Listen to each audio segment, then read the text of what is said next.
Alô galera, aqui é JP Arte de Cimento, com o vaso aqui pronto. Eu já fiz todo o acabamento do vaso, só em ponto o cliente comprar. Não deu para mim fazer o acabamento naqueles 2 vídeos porque eu tava trabalhando ontem e não tive tempo, cara. Mas o vaso tá aqui pronto.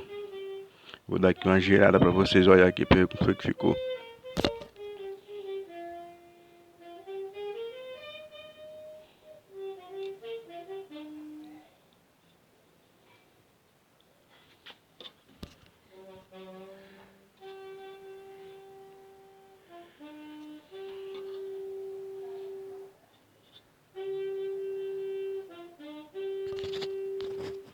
Bacana demais, galera. Eu achei que ficou bacana.